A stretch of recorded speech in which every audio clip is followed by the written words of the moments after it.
Earlier in the year, we had Wayne Brown on the show, and I asked him about the government's proposed rates cap. This was his response at the time. Well, I'm going to come to them with a tax cap then, if that's the case. I mean, it's just nonsensical rubbish.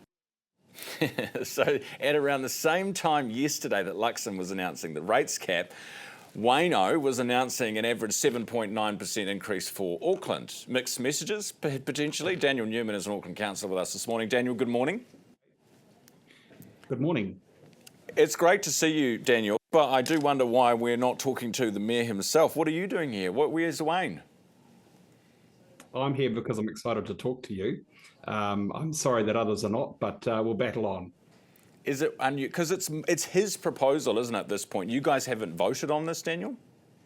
Correct. I think that the Mayor might actually be meeting with the Minister of Local Government at the moment. I'm sure they've got a lot to talk about.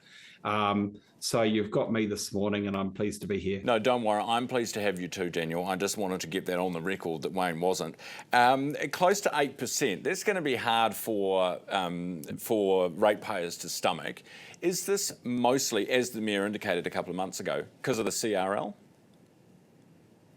Yes, it is for this year. And my constituents in South Auckland, some of the poorest ratepayers in Auckland, are going to really feel that and they're not going to like it. And I'm going to have to apologise to them if that's the rate increase that's eventually passed on to them. So it's going to be a very big impact. But as you say, and as the Mayor has indicated, we are now going to have to pay for the legacy deal of the City Rail link and the operating cost of that, which accounts for the majority of the proposed rate increase. Do you think the rates cap's a good idea or a bad idea?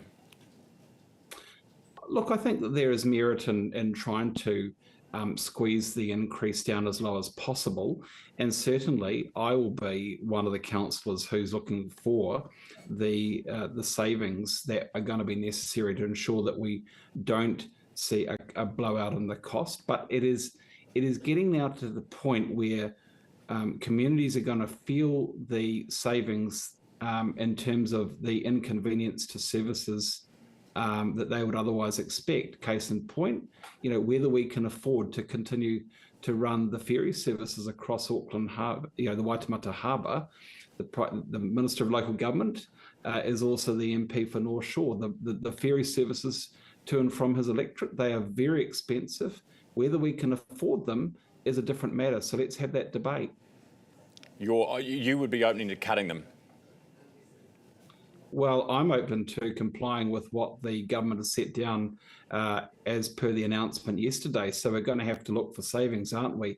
It will be necessary for local government to look for savings, and it is going to be very difficult to ensure that communities don't feel the hard end of all the savings that need to be made. But I think that there is always an opportunity. So is there no, Daniel, because it sounds like a little bit of a threat to the Minister. This is your electorate, these are your constituents, and you might have to cut the ferries.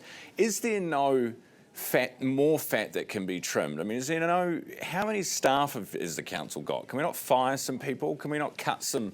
I mean, do we need libraries open all the time? Well, name the libraries that you want closed. Well, I don't go to any. So personally, I'm happy with them all gone. Okay. But I know that's unreasonable.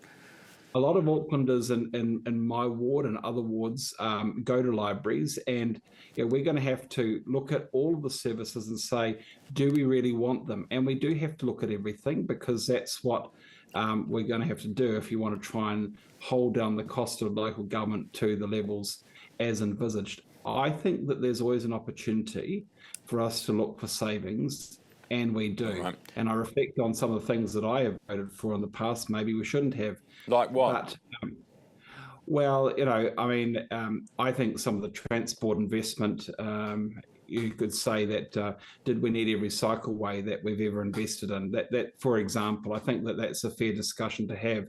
It's not going to be possible to switch to every other form of revenue if we can't achieve the rate increase that we deem necessary. But we do have to fund the depreciation of our assets. We do have to renew our services and assets, because that's what the community will expect. Yeah. You've got to do the boring stuff. You've got to do the boring stuff. Daniel, very quickly We haven't before done enough of that. you go, very quickly, the move on orders. The government's going to announce something before Christmas. This is a yes or no. Are you in favour of a move on order for Auckland Central? Oh boy, I'm not sure that I can offer you a look. It's going to be very hard to make those move on orders work, I suspect, because unless you've got a solution in place which is funded, there's a lot of vulnerable people out there. Where do they move on to?